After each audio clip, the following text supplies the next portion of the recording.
sense sphere. You must listen to our demands.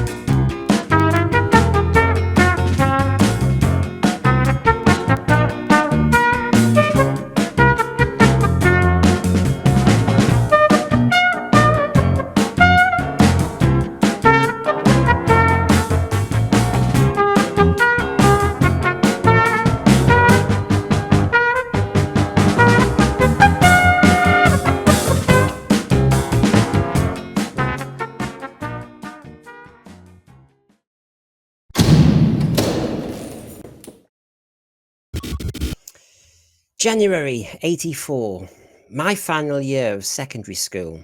O-level mock revision was looming. Luckily, I was going to get away with it because I had chickenpox. What a welcome distraction of 25 minutes. Doctor Who returning for season 21. This story I had salivated over, really had. Massive anticipation for it since hearing about it when J&T told the excited fans in the big marquee at Longleat 1983. Yeah, I was there. I saw Liz Sladen because she was just at the side of the stage. She bristled with mock excitement, knowing the fans were loving this. As J&T said, it would season 21 would see the return of the Sea Devils and Silurians. I couldn't wait. My imagination was fired up. So here we are. Timeflash tonight looks at Warriors of the Deep. Great title, great monsters, great Doctor. This was the moment. Or so I thought. And what were the great battles in Doctor Who? Because I tell you what, is the Myrka, the Sea Devils versus the Sea Base up there with one of your favourite battles in Doctor Who? What were your faves? We'll be looking at that. Well, I can't do it myself. I need to get started. So let's bring my friends on one by one. So first of all, I'll say hello to Sea Devil himself, Jeremy, who has supplied the Sea Devil head. Hiya, Jeremy. Hello, you're right. Well, as you know, I always start with a set. Have you got a good idea where that could come from? Keys of Marinus.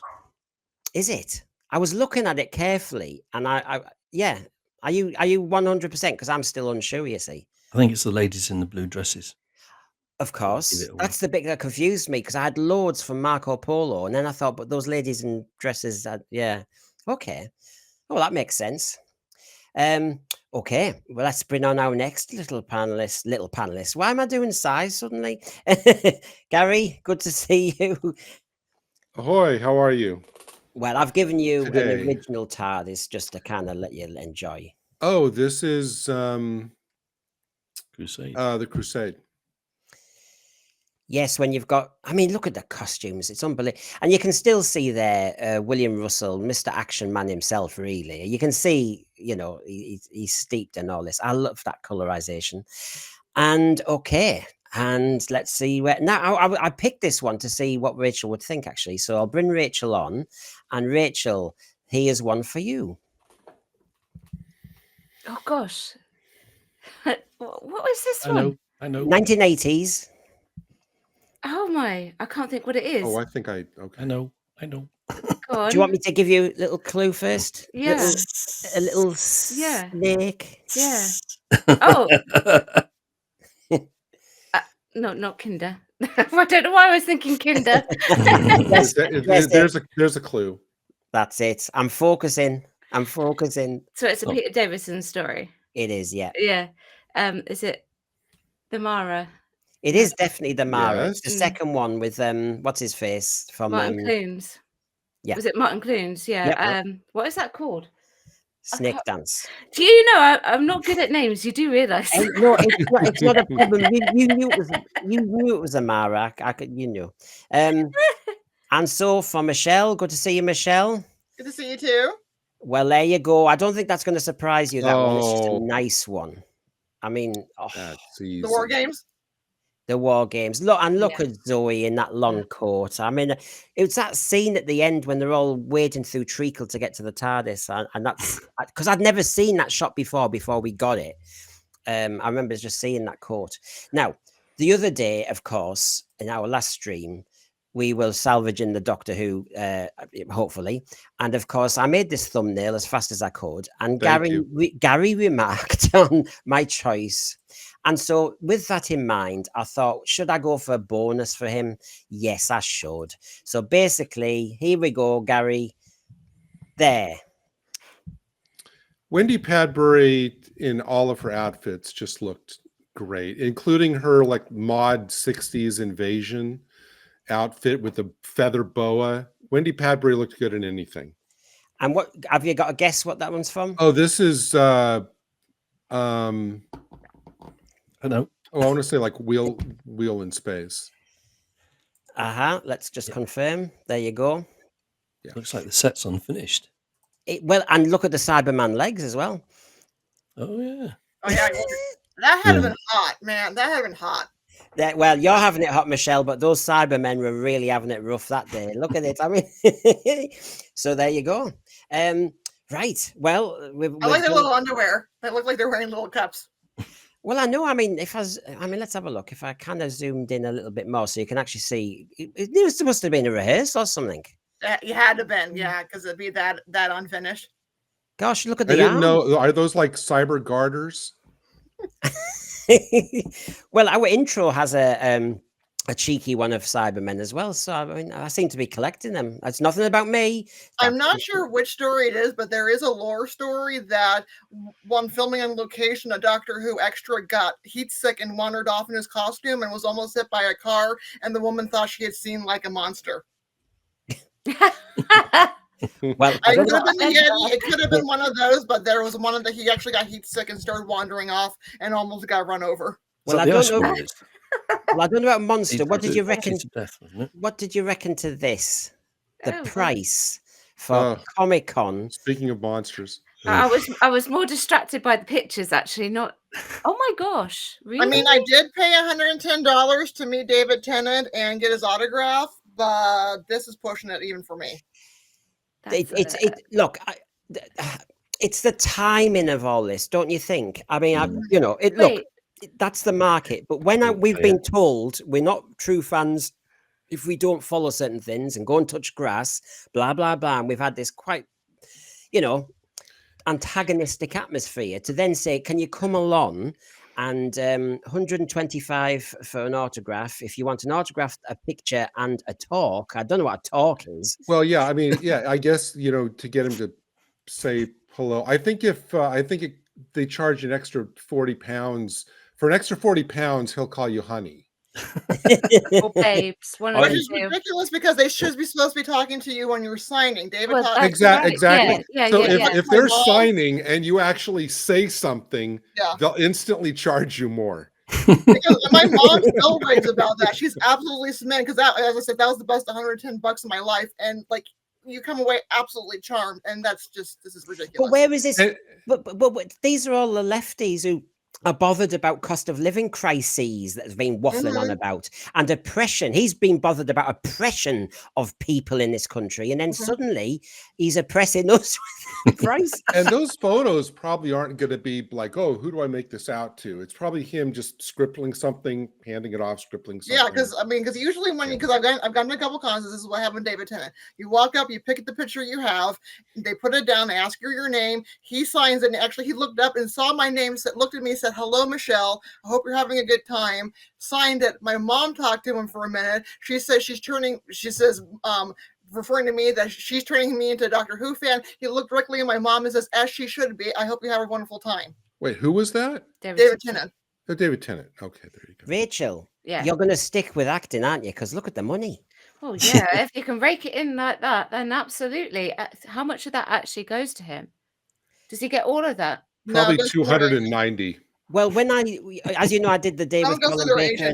When I did it with Colin Baker and Nicola Bryant, all that money went to them because they had they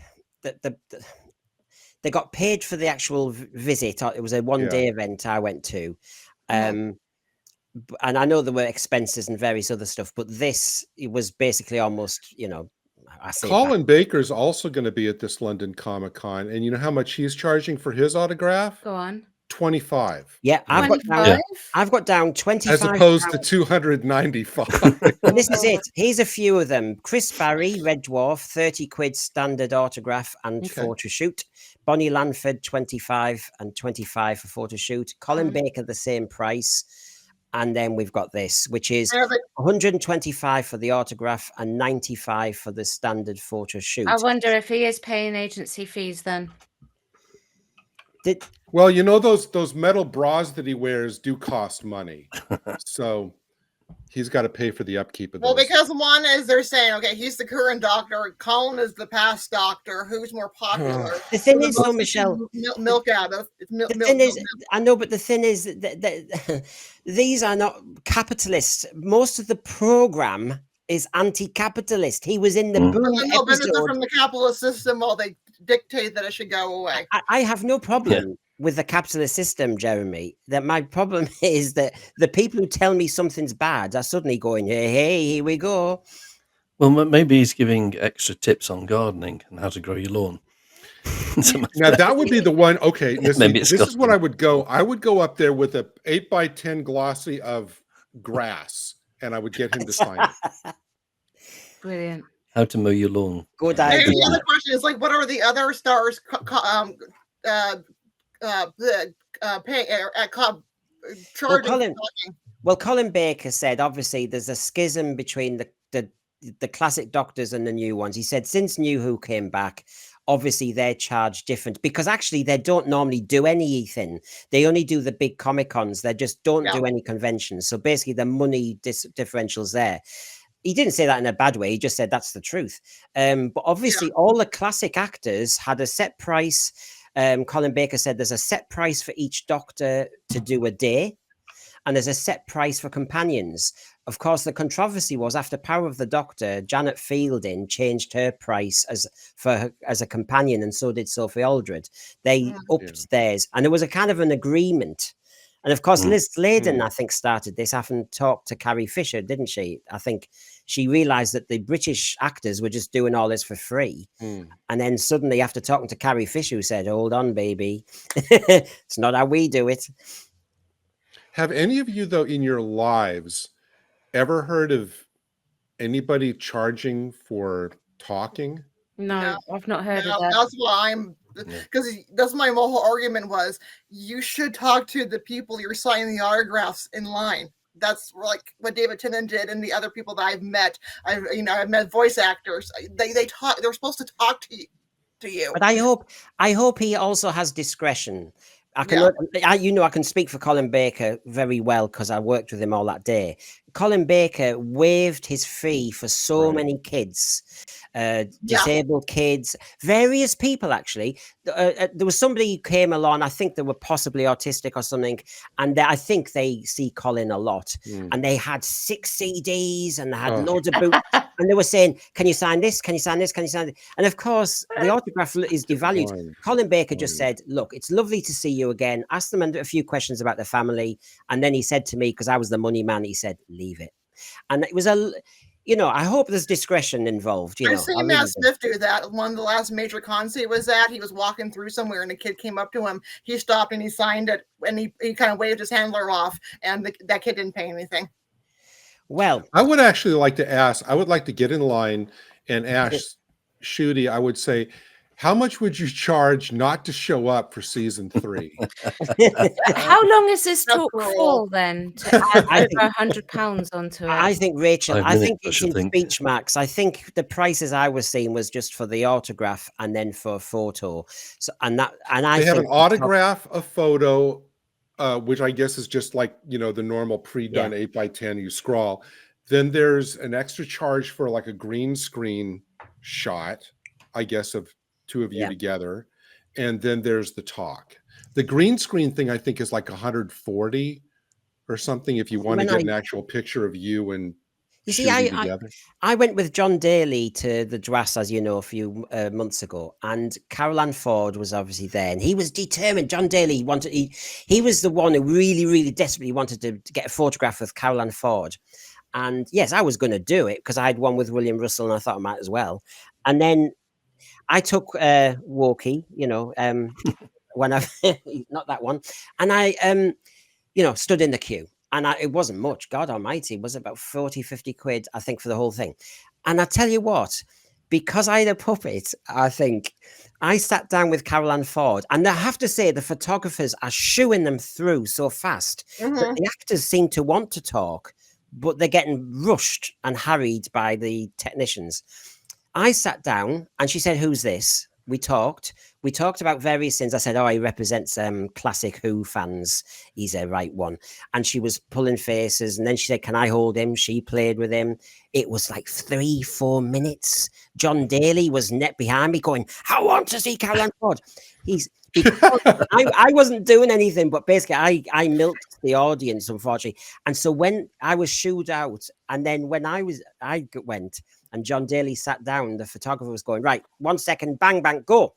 And John Daly looked at me going, "You've just had 4 minutes with Caroline Ford because you've got a puppet." Well, you should have brought one of the other puppets then. The thing is, the actors do actually want to talk, right? Yeah. Okay, so Yeah.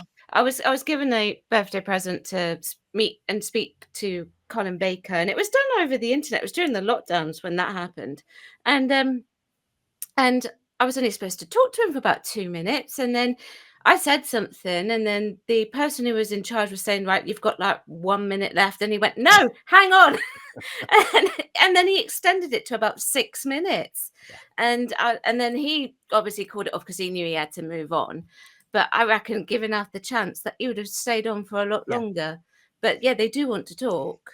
I went to Stockport and saw Colin Baker this a few years ago and got his autograph. But he didn't charge that much. But I was quite surprised by the fact that these celebrities were charging the amount for the autographs. Given the fact that you'd have to pay to get into the event. Well, one person who won't be charging anymore for anything is as you know, in Britain, we've just had our general election, and that was the goodbye speech, so to speak, by Rishi Sunak. Now, does this bring to mind anybody? Because why would I put this up? Does it remind you of any recent Doctor Who episodes? The Emperor Death. 73 yards, maybe? Ruby Someday, 73 yards. Yeah. Yeah, people remarked on just his wife stood behind, and of course, Oh yeah. is she 73 yards? Is there something up here? Oh, there That's really funny because that's where she's actually supposed to be. I thought it was an auton. And then in the other, they just shifted the camera more. Would be Larry the cat licking his rear end as a fond farewell. They should have talked to her. And if you then scream and run away, as in half the country has now, so I don't know. Right, so there's that one. Oh, did you see this? By the way, I'm very up to date and topical. Oh my gosh, have you seen the news? Have a look at this. Very, very serious news. There's been a complaint at UNIT. We have received multiple reports that Colonel Ibrahim has been seen having inappropriate workplace contact with our commander-in-chief. The incident is currently under investigation, and we appreciate your patience as we reach a resolution. Oh God, it's gone right to the top. Oh wow, dear. HR. Except HR haven't mentioned that kid. That kid. I think though. Forgive me, but that's an that's an unfortunate acronym for their HR department. If you kind of take a look at it, HOES. It's like they should have rethought that. I'll tell you what. If it's kicked off because they've held hands, they'll have to kick off about child labour, and it'll have to kick off about this trans character who got in just because she knew somebody without an interview. I think they want to take away the sonic screwdriver because it looks like a gun, but they're going to give a 13-year-old child a gun in his Segway. Yes, I know.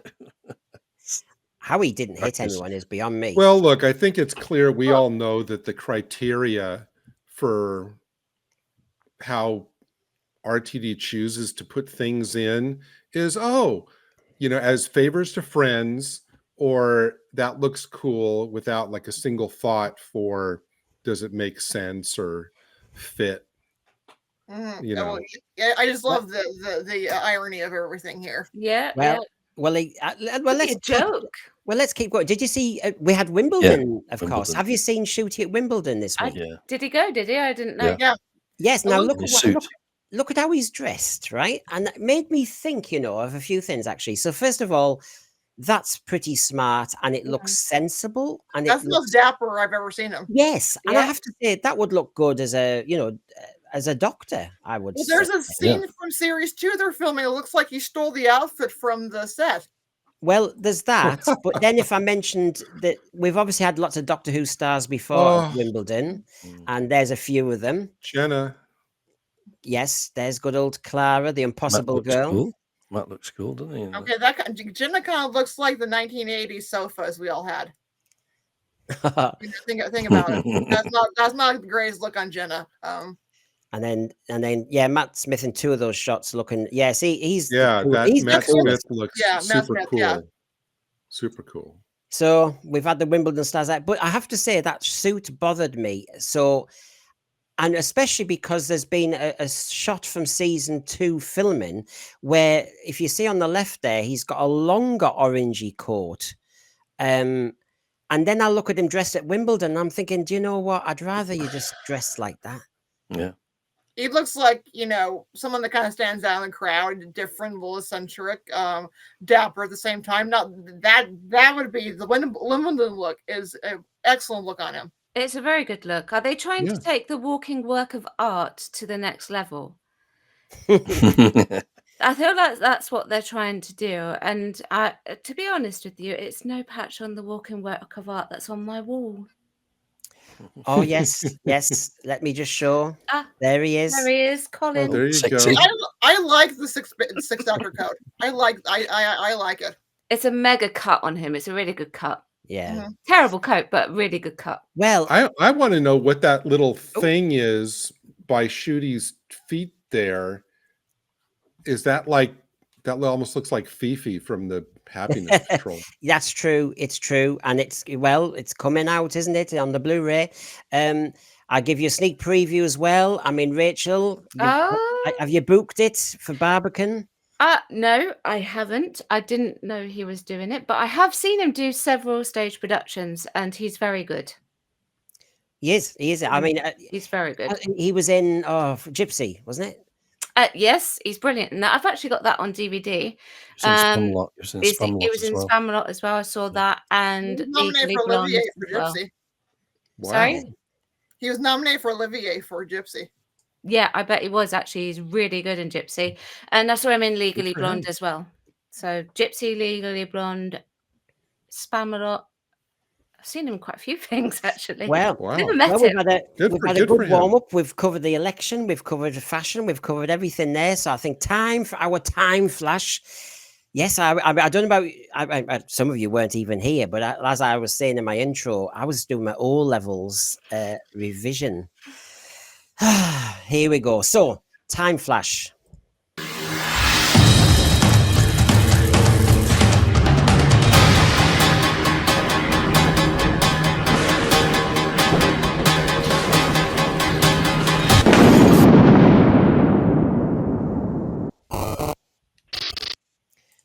There you go. I thought I'll update my time flash. A bit more lightning.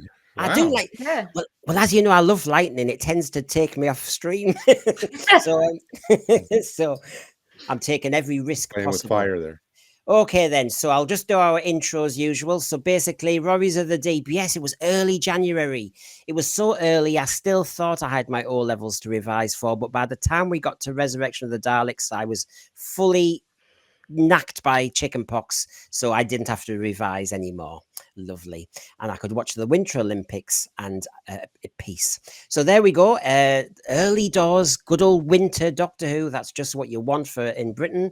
There's the synopsis in case anybody hasn't seen it recently. It's Seabase 4. It's the Cold War, 2 superpowers, and 2 lots of monsters. there you go. I've got that audio as well. I remember getting that. The cast, it was quite a good cast, I have to say. You had Ingrid Pitt from Time Monster. You had Tom Adams, Ian McCullough, going all the way down. I'll mention somebody else as we go through the stream. Pennant Roberts was the director. I loved the music in this, actually. Jonathan Gibbs. No, loads of bits and bobs. Now, this story was famous for a couple of things. Basically, Pennant Roberts, the director, said this is the story that showed you how not to do Doctor Who. It had to be edited because Margaret Thatcher announced an election when they were producing this in 1983, so they took a few references out. During the production, Janet Fielding and Peter both said they were leaving. Ingrid Pitt wanted to do a karate kick, but she did actually ask and rehearse a massive fight sequence with the Myrka, but it didn't work out. The clip of Ingrid Pitt is used by BBC executives who were trying to get rid of Doctor Who as an example of how rubbish it was, I suppose. The Myrka was operated by actors who did Dobbin in the Went to Ghost kids series. And we had the Sea Devil head was remolded.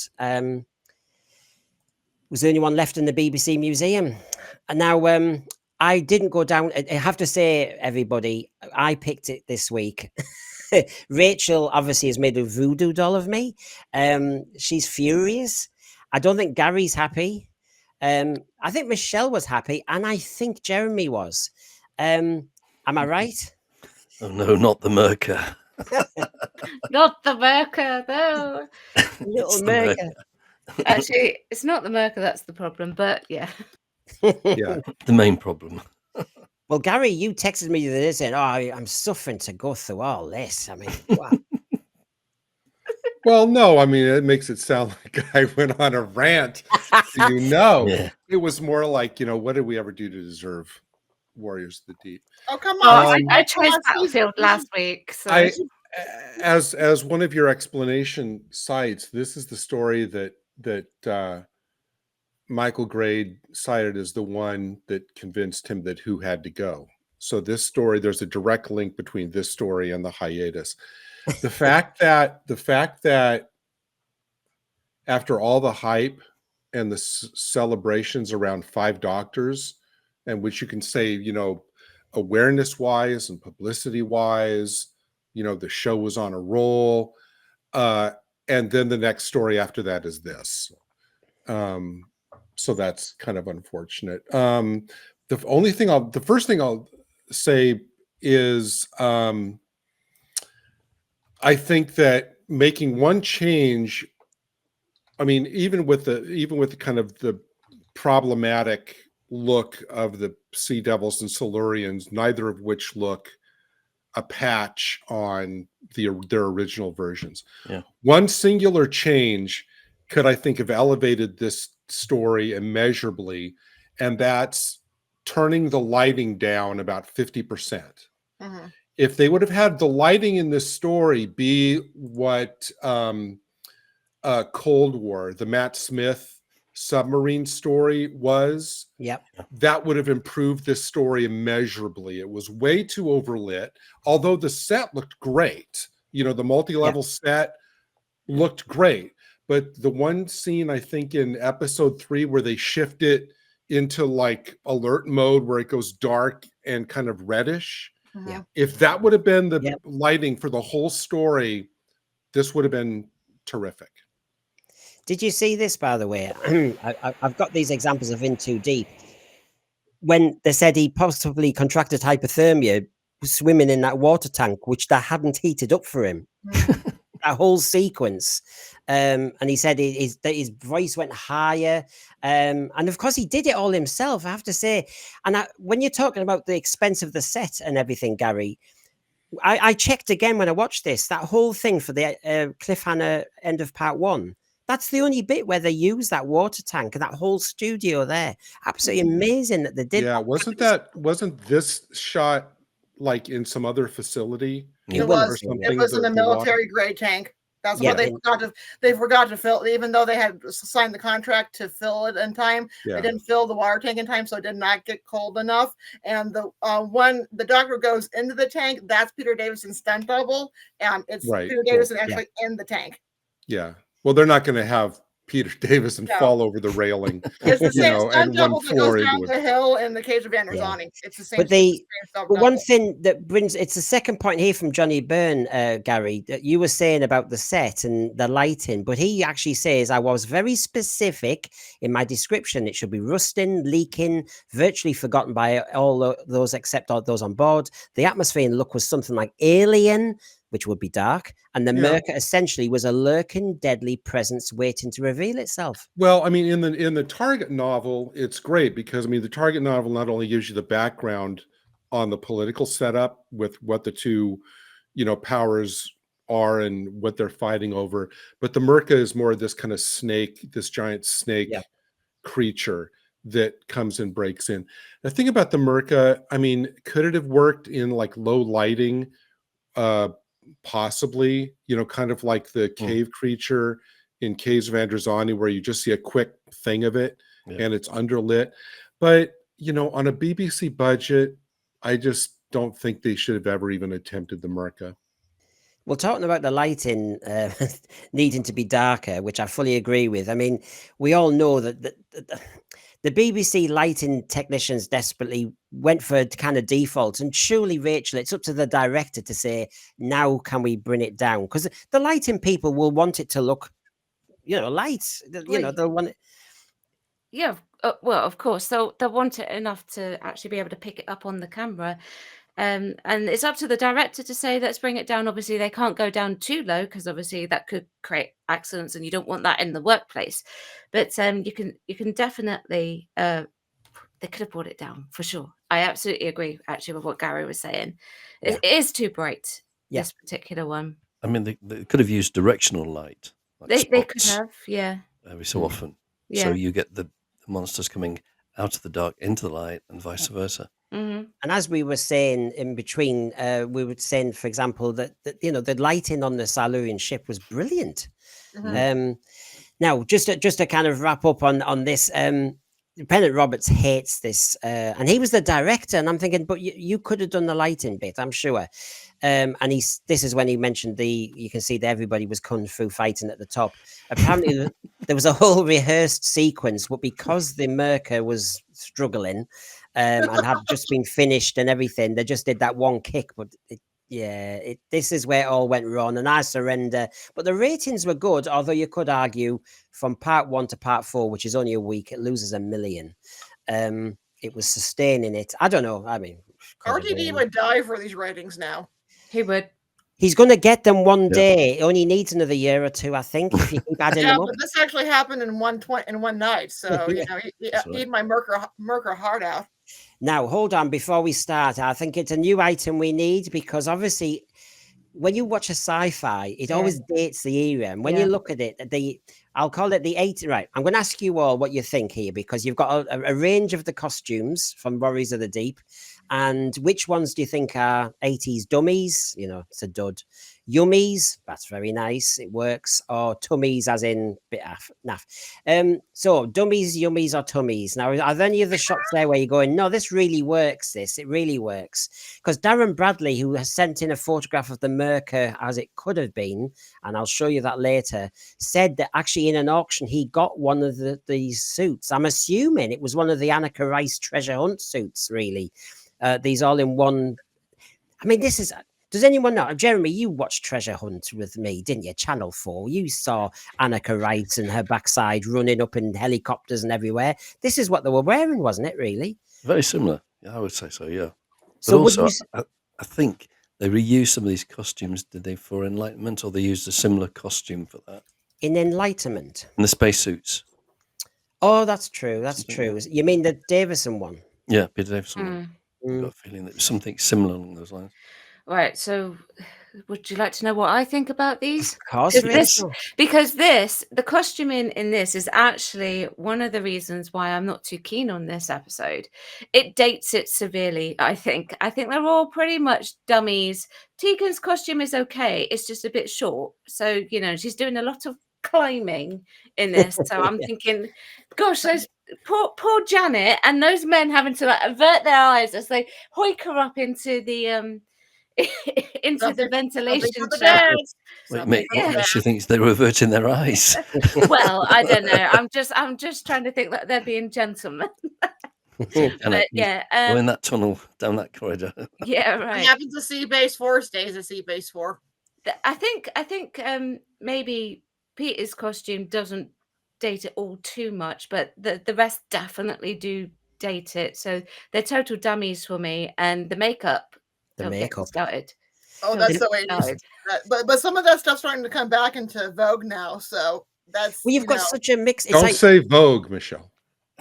We see Ingrid Pitt, you can tell, is Kate O'Mara as the Rani the second time round. It's the big, Dallas hair. But then is it what was she called? Preston in the show. She looks like she's from the 1940s with that hairdo. No, Preston was the actress in front, right? In the brown and red. One on the left. Who walked into the TARDIS, but it does date it, doesn't it? To me, as I was saying to Jeremy, because I'm assuming nobody else knows what I'm talking about, but Channel 4 Treasure Hunt, Annika Rice, these were the costumes they were wearing, it seems to me. Tegan, she probably liked that one because it had a nice bit of colour to it. That Terminus outfit she had was so kind of I don't know. And the white, yeah, and she was wriggling in her shorts with Turlo behind her. She hated that costume, didn't she? Yeah, and she had more than one accidental flashing that Peter Davison may or may not have had happen. I mean, the problem is, looking at the 5 sea base characters in this picture, all the outfits, they all look like they belong like in a Depeche Mode or a Devo music video. Especially the Preston in front. You want to give all these people guitars. It just doesn't. Oh, 5 Star. Remember 5 Star? Crystal Maze. Yeah. I can see why you said Depeche Mode. I'm thinking suddenly 5 Star. 5 Star wore 5 bodysuits like that and were doing all the moves. I think it's more Visage. Fade to grey. We fade to grey. It's definitely 80s because we're picking every 80s band going, aren't we, here? So I actually think the best that comes out of that really is Davison's because it's practical and the lack of colour maybe helps it. I don't know about the helmet bit. At least they're dressed. Yes, that's very true. Since things have moved on, there will be other comparisons. So, well, let's move on to the story itself then. So, highs and lows for people. Michelle, where do you want to start? A high. Give us a high of what you enjoyed about this, or an area of the plot line. It's actually a good when you look at it. It's a black comedy. There is actually a lot of dark comedy in Warriors of the Deep, so that works well. It is very there. That grimness. There's a lot of dark comedy and dark comedy moments in it. Rachael, I know I made you watch this again, and I got the impression you were never going to watch this again in your life. Yeah, that was the intention until you said Warriors of the Deep. Oh, and now you're thanking me with some of your highs, aren't you? Yeah. Okay. Have I got a high? I expect no. I do have highs. There are good points about it. Let me be fair. I will be fair. Peter Davison had a haircut. So that's a high. No, I'm joking. I think how they write Turlo in this, he is obviously a coward, but he is much more Adric than Adric ever was. And I think Mark Strickson's performance in this is actually a really good one. Yeah, it's awful, isn't it? Because he's the coward, and so that's the only development I saw really was when we got to Planet of Fire. But Gary, have you got any highs you could pull out of this story? Oh, Highs. I guess I crave Rachael. I mean, all the TARDIS crew was good in this. I mean, Davison is given some good stuff to work with, and that line about like, I don't know why I like you people so much when you're, but a lot of Davis. I mean, the Doctor does a lot of stupid stuff in this story as well. I mean, like to distract them, I'm going to go ahead and set the nuclear reactor to meltdown. It's like you couldn't think of another way to distract than that. And I think that I mean, keeping it on the Doctor, I think they should have had him switch to a more kind of aggressively protecting the Sea Lab crew sooner than he did, because he just comes off then as hopelessly naive when he pushes the whole pacifist thing until the last 10 minutes, when by that point most everybody's dead.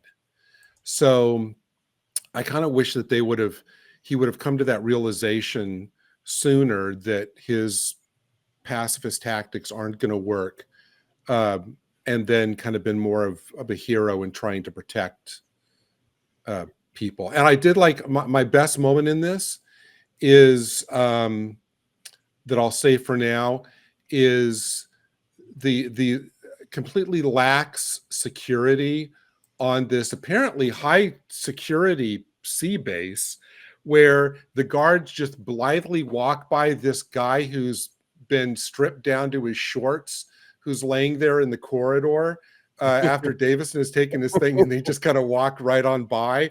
I thought, wow, okay, these people aren't really paying a lot of attention. Well, this kind of reminded me of my work, because it's amazing what people will walk by and not notice. So. Well, you were saying it was a top security thing, Gary, and I was looking at the that kind of garden, that tomato house, the plastic that normally goes the corrugated roofing. Yeah, that looked as though that was really going to stop anything getting in.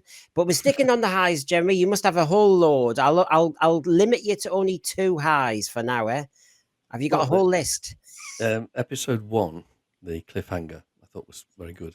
Yes, quite exciting. The stunt when when Peter Davison fell in the water, or the Doctor fell in the water, I should say. Yeah. And so episode 1 was very good, but sadly it all went slightly downhill a bit. And I thought the Silurians were a little bit slow. Very slow. Line delivery and, of course, the plodding. I mean, and we will have an item on the monsters. Don't worry. But I agree with you. They're very, very slow, and not like the originals. I have to say, at one point, whenever I really would like to talk about the acting, because I've got some things to say. But I felt the only thing I was quite surprised about was the fact that when the story was transmitted, there wasn't a great big fanfare for it. The new season in terms of Radio Times coverage. I remember the trailer. This is peak me being a Doctor Who fan, and I remember the trailer over Christmas, and they're in the TARDIS. It's the moment when the Sentinel-6 arrives, final warning, and you see the TARDIS crew, and then it says tomorrow at 6:50 or whatever it was, and it was that moment. And I thought, oh my God, space action in Doctor Who, because to be honest, I had to wait till almost Bad Wolf when you got. Sorry, not Bad Wolf, the Part of the Ways, when you got that missile heading for the TARDIS, and you thought, whoa, real space action with the TARDIS.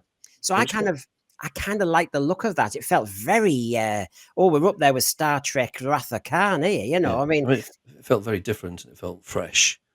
But then obviously you get into episode 2, 3, or 4, and it starts going downhill a bit. The one thing I kept thinking, especially on episode 1, but all throughout, as I was rewatching this last night, I kept thinking about the effects that would end up getting upgraded for the Blu-ray. So like the little Atari effects, I thought, okay, that's going to get upgraded. That's going to get replaced. That's going to get, I kept like naming all the things that are going to get swapped out when they do the Myrka Blu-ray of this. I think they're kind of stuck on the Myrka.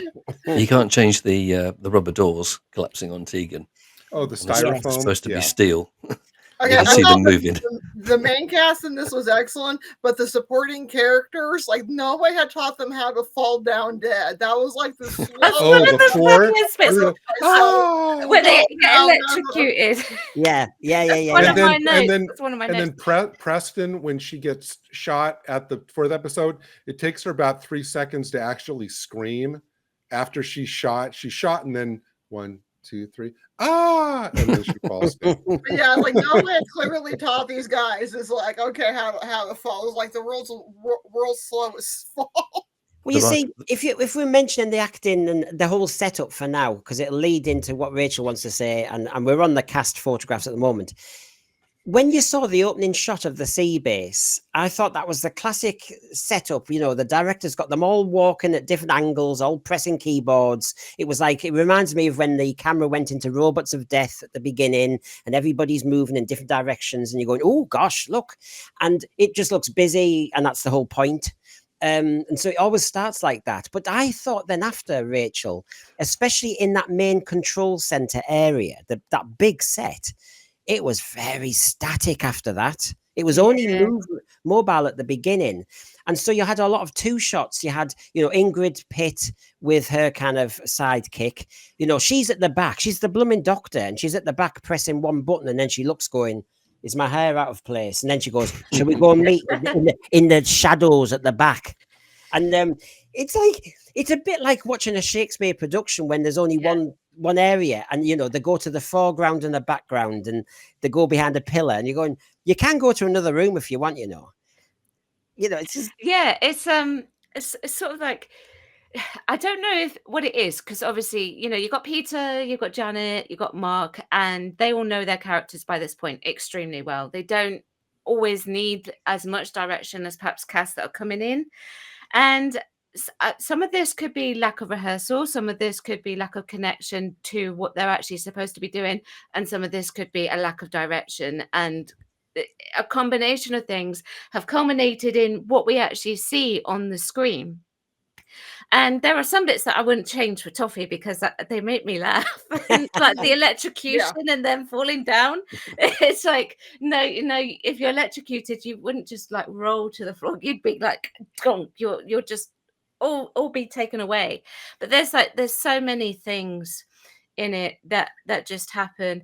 Like there's a bit at the end with the captain, and this makes me laugh, where I don't know if it was a mistake or if it was how it was directed, where he accidentally, I say accidentally, over anticipates his hand being forced onto the control pad. So he brings his hands out first instead of the Sea Devil bringing his hand out first. And it's just like, oh no, no, that wasn't supposed to happen. It was supposed to be the Sea Devil forcing his hand to do it, and there's no shaking. You're making it sound like Victoria Wood's Acorn Antiques, where when they they did have such a short time filming this that it wasn't a major blooper. They couldn't redo it because again they were so pressed for time. Including the kung fu section where there's like, okay, you kung fu them, okay, next, because they were being and I said a lot of the problems with this is the BBC's fault. The BBC should have given them more money, given them more time. They knew how popular Doctor Who was. Just because the guys in the suits didn't necessarily like it or understand it, it was making them money. So they should have given them more time, more money to do this. A lot of this is on the BBC's fault. Well, which is why, obviously I'd never outright say, that's entirely the actor's fault. Obviously when they're doing that hand thing, they have to work together. One's pushing against each other and they're doing that. That's what they're supposed to be doing. Normal filming. Miss line. Okay, let's redo it. Don't. But they didn't have the time to redo it. If they're not got the time, they can't do it. The thing is, Jeremy, while we know that I know Michelle's saying it was popular and the BBC should have given it more money and all the rest of it. Jeremy, I remember Longleat the year before was JNT's Drive. I think the BBC Enterprises went with it, but the truth is, the BBC was shocked at the audience response. And this was getting made straight after Longleat. I don't think the BBC knew what they had. I still don't think they know what they have. And they still don't know what to do with it. So And Michelle, I know what you're saying, but the BBC didn't think it was anything that worth the money. They thought it was just True. some side issue. I mean, Jeremy, was that your opinion at the time that the BBC didn't know what to do with this? No wonder it was rushed through. I think also they had a limited budget for Doctor Who, and they weren't going to get any more from it. And there was a lot of bloopers in this story, and the reason for that, of course, was because it was rushed because of this election that Margaret Thatcher called for. So I don't know whether they were 2 weeks short, or I don't know Can I whether there was just some issue with that. So Sorry. that's why there was a lot of bloopers in it. can I just talk about the foam door acting? And right, okay, this is something where they really would have benefited from something slightly heavier. Now, obviously, you can't injure Janet. That would be unfair. But obviously, just have something that's got a bit of weight to it, so that they, you can see that they're actually trying to lift it rather than going, and the door's like shaking like this and bending and molding. That's obviously not their fault, but you can see they're really trying to make it as believable as possible. Yeah. Oh, You would, are you I mean, I dread to think, Rachel, what you go through when you're training to be an actress. You see all the tropes that, pretend you're a tomato, you're the wind, all that stuff. Yeah. And then you can think, when are you told how you act against something that's meant to be hard, but it's the opposite? So you compensate. How the hell do you do that? And then whether they kind of came up with that in rehearsal, that going, oh my God, this door is floppy, so I'll pretend that when it gets stood on by the monster, then it'll do that. Because I don't know if there's any sense to what happened there. Well, that would only work if it's lying on a fulcrum. You know what I mean? Yeah, To where if you do this end, then this end goes. If it's just flat and your leg is pinned underneath it, standing on this end is not going to do anything. Okay, the part that absolutely cracks me up, because I see this almost daily at my work, is when the part where they're trying to get the door open and they're pushing it the wrong way. And then, because our bathroom at my museum is on a French door, and there are so many people, because my office is on the other side of the bathroom, that I hear them trying to open it like a regular door, and they're like, I'm stuck, and they're banging, and it's like, okay, you got in there, it slides. And so I wait for how much the screaming is before I come and rescue them. A child I will rescue right away. The adult, it depends on how much banging they make, that then I come and help them. I wouldn't change that foam door acting, though. I really wouldn't. Wouldn't. To Janet's credit, she does limp for a while. She Yes, does. she does. Like a few scenes after, to try to sell it. Yeah. So good on her. Mm. My favorite door related scene in this entire story, I guess, is when they're they're trying to get into like one of the reactor room, and that guard is just like knocking in the background, is just kind of like softly knocking on the door to get him to open up. I thought, okay, that just struck me as funny. Well, The other one was where the Sea Devil gets his foot trapped in the door. yes, and did you see when the Myrka front actor from Rent a Ghost was wobbling on that foam door, and it was wobbling because he was trying to fight, because he was stuck in the glue. But he was also struggling to find his foot in, and it was classic. Anyway, Ingrid Pitt, who I didn't know was in the Time Monster then. Remember, I was only a kid. So I remember reading, going, "Oh, Ingrid Pitt's back," and then I didn't exactly think she was given much to do. And then, of course, when she did the karate kick, I thought, "Oh, for God's sake!" Because that was the photo shoot. That was one of the main shots as a teaser for the actual program. And then we ended up there. She is. I mean, lighting. Look, there you go. Oh, just before the Myrka arrives. And then, of course, I'd love to. Brendan, you said before that they had initially envisioned a long fight sequence. Yeah, I honestly am having trouble depicting about what a long fight sequence would be. So it would be her against the two guys in the kind of Myrka outfit. Yeah. What kind of extended fighting is there going to be? I've got a nasty feeling. I can't picture you see, that. J&T, in the end, I think J&T, this is it falls down on him as well, because there's certain shots he should have said, no, we can't have this in, or he should have seen that monster when it was getting designed, that sort of stuff. I get the impression from the story Pennant Roberts tells in the 80s book that when they were rehearsing this, the way the Myrka was described is not as it was delivered. So she was saying, I'll do this fight sequence, and the front actor from the Myrka, because as you saw, it had hands, and so she would be fighting its kind of tendrils and everything. It's just that it is a pantomime horse, and it doesn't move much. So basically, all she gets to do is one kick, which looks stupid. Why doesn't she just run past it? Right. Because that's human nature to do something stupid. That's the famous last words. Hey, look at this. And we just got in the United States, we just had a guy last Independence Day. He just killed himself because he decided to put a lighted firecracker on his head to see what happened. But it also reminds me of about Voyage to the Bottom of the Sea. It's like that type of monster. Right. Yeah. I mean, if this had been Chuck Norris, he would have been able to defeat the Myrka. Well, Chuck Norris can do kung fu. anything. So, I mean, again, Chuck Norris could just look at it and the Myrka would flow. That's flow right. over death. Even those slugs in Dot and Bubble were faster than that Myrka. Although there is a scene later on, the Myrka, they've obviously been told they've got to speed up because it's going down the corridor just before he switches on that thing. And they're walking faster. I'm thinking, is this earlier in the day or is this later in the day when they've been told? That was probably before they were getting impossibly high from fumes, because this thing literally, and I'm being serious, this thing was still wet from glue, yeah. and the guys are in an enclosed space. It was They were marking the basically set. getting high from fumes. Yeah, it was marking the set, even though it was supposed to be white. Okay, let's just kind of take a kind of detour, and I have an item called "What Would Ncuti's Doctor Do?" Run. And so Right. I because it's very important that we judge Classic Who with our modern prism, because Okay. the new Doctor is very emotional and he's the gayest ever and all the rest of it. So let's just be aware, everybody. I think when we see Peter Davison's Fifth Doctor, we need to think, but what would Ncuti's Doctor have done in this situation? Okay. So I'm going to show you one or two samples from Worries of the Deep. Okay.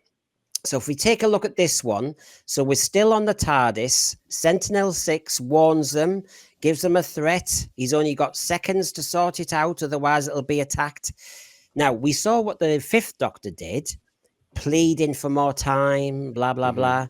What do you think the 15th Doctor would have done? Cry. Fort. You would sing. Sing them a song. Yeah, Done a twerk dance. Tap dance. No, I twerking, mean- baby. Oh, this is my problem. I mean, I knew I was going to ask these questions, obviously, but is the answer always going to be cry, twerk, or do a song and dance routine? I mean, it's like twerk of the deep. Sorry. I think my truth is, Or he Rick, would have been frozen in terror Yeah. that they were Yeah. about to get blown up.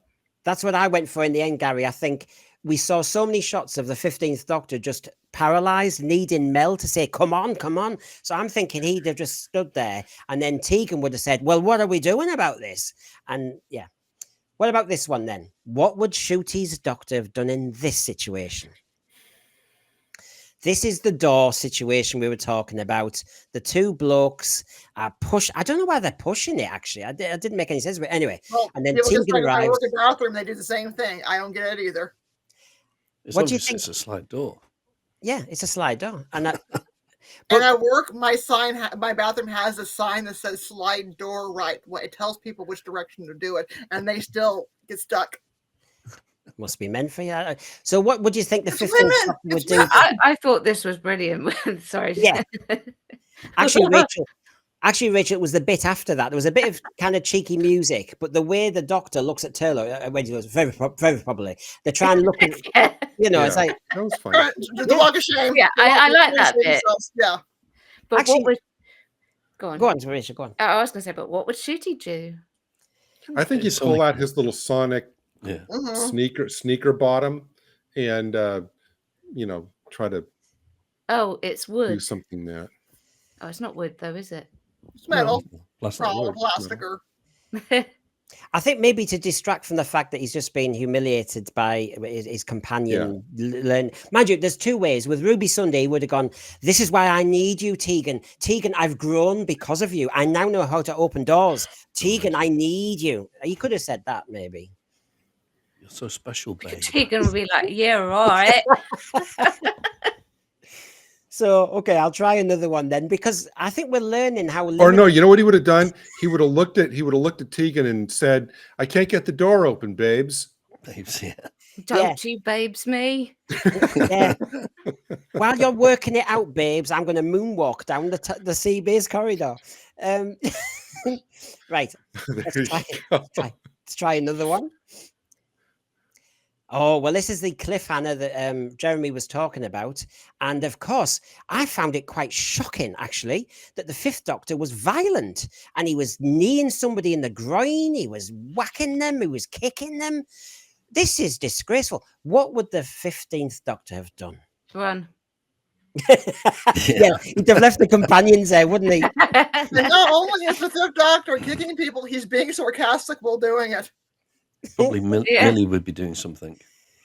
Yes, Probably. And you know what? Actually, I just realized that, except for the Christmas special where he's running over the roofs, which I wouldn't really classify as an action sequence of him just running, I don't think Ncuti was in like a proper action sequence for the entire season. So I honestly can't visualize how he would be in an actual kind of fight You see, sequence or action sequence. This is why I said run, because him running over those chimney pots was the best bit about that entire episode. Oh, that was Mm. that was Yeah. poetry in motion. It was great. Yeah. Or maybe I he, was you know so what, he would have. frustrated with this last season because there's so many things that he could have done that would have been great. Well, let me. He would distract them by he would get up and he would do like a little impromptu dance number like he did with the goblins in order to let Turlo and Tegan get away. I mean, okay, it was dead violent. The Fifth Doctor showed he hadn't had therapy, but there were other points you wanted to bring out, I think, Rachel, on this one. Yeah, just whilst we got it on the screen, if that's okay. But Yeah. okay, it'd be one of those things like you'll never unsee it. But so in the top right hand corner, he's having a fight and he goes along to the bar. And at one point, he actually ends up falling over it. Well, it's during that bit, right? The editor really should have removed this particular thing out. So he's pushing against the other actor, and the other actor's pushing against him, and they're fighting between the was it the gun, isn't it, that he's got in his hands, and they're making eye contact, and then he pushes up, and then he flips his head around, and then flips it back to make eye contact again with the actor before the actual stunt actually happens. And what he's actually doing is and he does it in character, so it's fine, it's not so bad, but he is actually doing a spot check to make sure that he's actually going to land in the correct place before he's actually flipped over. So spot check, back, bang, with the other actor's eyes, and then he goes over. Yeah. But yeah, I just noticed that straight away, and I think I noticed it because obviously I do acting, and that is what I do. So, and I've done stage fights, so I understand all of that. But yeah, it just cracks me up. Now, luckily, he does it in character. It should have been edited out, but he does it in character. And yeah, So, knowing that adds a different layer, because I'm thinking, gosh, it looked, because a stunt's about to be done, the fact that he turned his head and then pulled it back made it look even more kind of he was caught out. To me, I thought, wow, I mean, Jeremy, you mentioned this as a cliffhanger, and I thought, wow, Doctor Who, this is a good start to the new series. They've got a whole set. They've got real water. They've got a proper stunt. This is brilliant. Yeah, I thought it was very good. I thought it was quite exciting. But then, obviously, when you watch the story as it goes on, then it goes downhill a bit. But in my imaginary low lighting version of this story, where you have maybe this section, because it's the reactor room where it's dark, maybe kind of there's red lighting around, where the only real lighting is from the water, which is lit from underneath.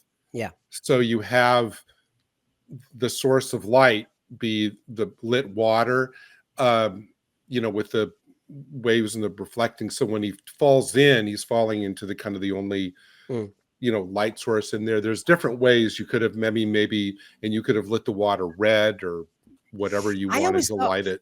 On the lighting, it's a sea base, and I thought, are they missing a trick that you could have done that subtle wave lighting, that kind of flickering wave on the side? What was that Sequest? Was it DSV? DSV. Yeah, just to do a kind of that they could have played a trick with lighting. I agree with you there, Gary, on that lighting up though. Come on then, you were all avoiding it. What would Ncuti have done? I know we said he'd say run, or well, actually he may not say run, he might have just ran himself, as Rachael said.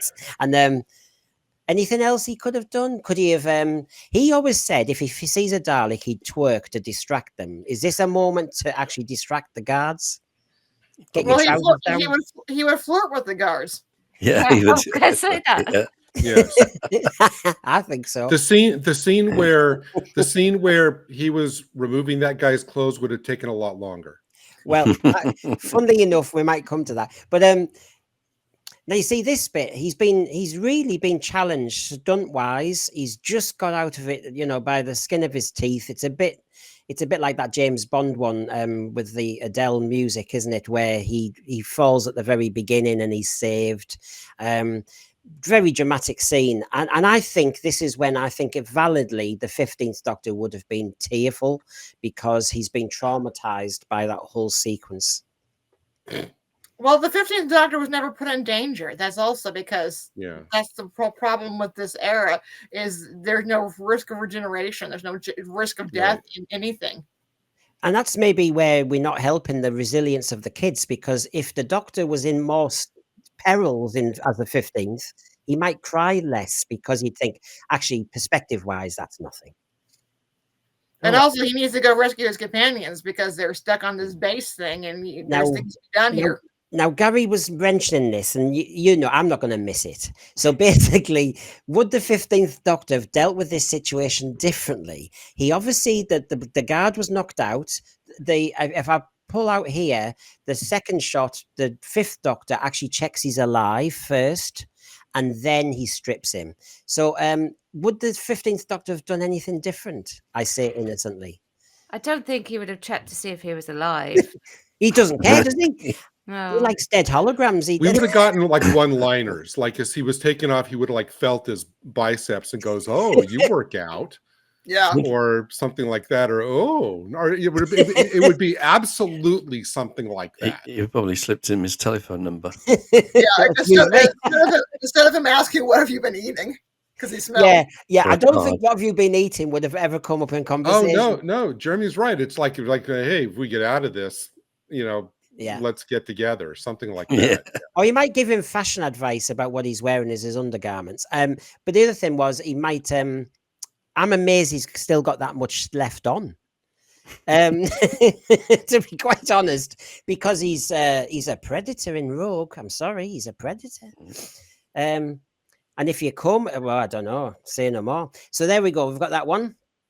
Oh yes. Well, this was the big scene. It's a bit John Pertwee-esque, isn't it, from the Silurians, really, when he's angry with Unit.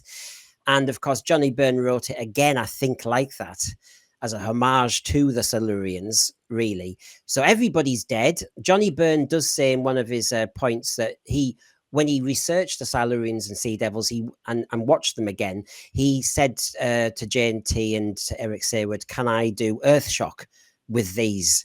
So he does do Earthshock, doesn't he? He kills blooming heck. Oh, mind you, in Earthshock, a lot of people get away, don't they, really, I suppose.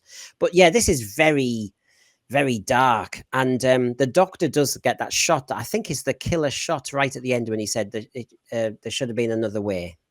But to me, honestly, that came off to me as kind of disingenuous. Because it's like, there should have been another way, but the story sets it up so that there wasn't, by having the Silurians and Sea Devils not being open to negotiation. And it's like, when I was watching it, when the Doctor said there should have been another way, I was like, well, there might have been, if you would have kind of seen where things were headed and kind of gotten with the whole, let's defeat the alien attackers a little sooner. So I don't know, that line always kind of rubs me a little bit the wrong way. Anybody think the 15th Doctor would have? You see, the 15th Doctor, this moment when I thought I was going to do it, I thought this takes me to Dot and Bubble at the end, when basically you got the gear change and he had to wail and be so angry and phlegmatically spit out his anger and upset. And to me, Ncuti's doctor would have shouted and wailed in this guttural. Yeah. That's how I think he would have dealt With with the it. one tear coming down, only in the one line. In the close up, the zoom close up. Yeah. And then he does a pirouette. Right. Next. Clicks his fingers and next baby. Right. Yeah, he would have. Yeah, he would have. It would have been the Dot and Bubble scene. He would have gone like, "Why? Yeah. it would Yeah. have been. I could have helped you, but I was so busy looking at that man with undies on. He delayed too much. You see, the doctor could have saved all his sea base if he hadn't been stripping some fella. God, he could have found the shop. I don't know. I can't believe he couldn't sort that out. Anyway, let's talk about the apparently the real stars of the show, the Sea Devils first. That was the Sea Devils I was looking forward to. Those. And then we got these. Can I just do that again? Because I was so good. Oh, God, Jeremy. The 15th Doctor would want their outfit. He would want that skirt. Oh, it's cultural appropriation, isn't it? Yeah. Well, everything's cultural appropriation is now. Yeah. Is it that the heads were so heavy and that's why all their heads are like that? Because the actual physical head was just so Gary, it was so heavy. depressing when you see them, this warrior army, and they've all got their helmets on the side. You see, Well, their heads are actually where their necks are at. That's where the actor's head is actually at. Right. Yeah. The difference was that said that in the BBC Museum there was one Sea Devil head left, and they decided when they remolded it to take the fins off. So the fins that are when the original they took off so they could fit a helmet on. Mm-hmm. Now somebody somewhere should have said no, keep the fins on. Yeah. Oh. Yeah. Right. So I'm not a fan of the Sea Devils, which is really why I know, shocking, isn't it? Goodbye. Bye. Bye. But the Sea Devils that we have with John Pertwee, design wise, are much more appealing and better than the ones that we get in Warriors of the Deep. At least they're better than the last appearance of the Sea Devils. Well, I've got that as well, but can I just say on this one? Well, here sorry, Gary, if you can come back on this and add yours as well. Yeah. One other difference I found, apart from the design, was I have to say, if you watch the Sea Devils, they're very agile and fast.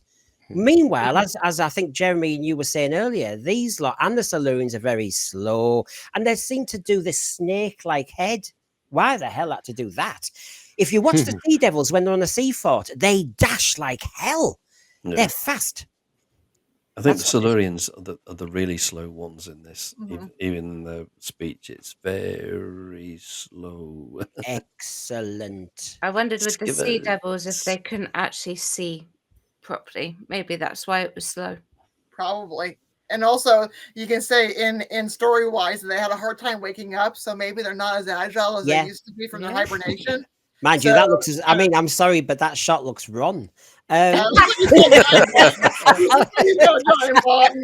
know, when I do this for my channel, I will never unsee that now. I know. I'm just thinking he needs a doctor. He's very happy to see everybody. He's got STD. He's got STDs. He's got a problem. The ingenious thing about the original Sea Devil outfits, I thought, was that they kept the theme intact because their outfits were basically fishing nets. Yeah. Yeah. You know, which thematically makes sense. You know, you have these undersea creatures, and I mean, look at the in the picture on the right that they're just hanging ragged loose, just like a fishing net draped over something. That was perfect. I'm not sure why undersea creatures who live underneath the water need to wear leather samurai outfits. Why would they? First of all, I mean, why would they be wearing anything at all? Yeah. But then why would they be wearing this? And then on top of that, the gun was the other thing that got me. I loved those guns. Oh, yeah. And then when it came to this one, you know, when you go to those DIY shops, you get those adhesive hooks, those white adhesive. It looks like that's what they look like. These little, look at them. Or they look like a little tea candle or something. I mean, honestly. Not that doesn't. That's something different. he's his the bong. he's the daddy. But That's his bong. That's his bong. Marijuana was legal where they're at. so I was really, really disappointed by the Sea Devils. It was the moment of Longleat for me when you got a bit of snippet of news and Jane T said it to gasps in the audience. All the fans were going, "Oh, the Sea Devils, the Silurians." And like I said, to me, I talked to Dad for 3 or 4 hours all the way back home in the car about the Sea Devils coming back. Because as everybody knows who watches these streams, the Sea Devils was my entry point into Doctor Who. And to get that, I almost wanted to do my O-level revision instead of watching these because, oh my God, they were so laboured. Look at that. The lighting issue again, of course, Gary. It doesn't work. You've got the lighting and then they're, oh, dear me, they look silly. It's too bright for those costumes. Yeah. And the thing about it is, though, I don't know if the young Brendan had this reaction when you first saw it. All the backstory that was given in this story for the original encounter with the Silurians and the Sea Devil, it does not match what was in the original story. I mean, Peter Davison goes on and on and on. I mean, they say, well, they're incapable of, he says they're incapable of wiping out humanity. It's like, hello, they unleashed a plague in the original Silurian story. And then in the Sea Devils, they were destroying ships even before the Master showed up. They both wanted to commit genocide in the original story. And then here, Davison's running around going, oh, no, they're fine. They're not, aggressive at all. The line when he says the Silurians are noble beings and peaceful, I was waiting for Tegan to say, why would a peaceful race have a battle cruiser? Yeah. It just didn't track with what was set up in the earlier stories, which was surprising. And Jeremy, were you shocked at this? I was really gutted that Johnny Byrne decided to make the Sea Devils second class to the Silurians. Yeah. It is quite surprising. It was. It was because they just turned into just cannon fodder.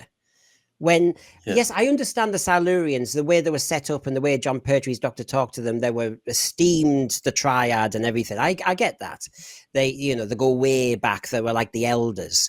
But the Sea Devils didn't come across in any other way that they had the chief Sea Devil, etc. But they didn't have a leader of the Sea Devils, did they? Yeah. I can remember. No. So they were just sort of like sidekicks, really, to a certain extent.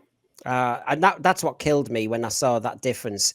And what also killed me, and Michelle mentioned it, is there's the 3 iterations of the Sea Devil. I have to say, the Legend of the Sea Devils, which, as you know, until this series got the worst ratings, the head bit is fine. It's I'm sorry, I'm very culturally aware now. I've been trained by the 15th Doctor and RTD. But basically, the cultural appropriation there, I think, is a bit... I'm sorry, I'm calling it.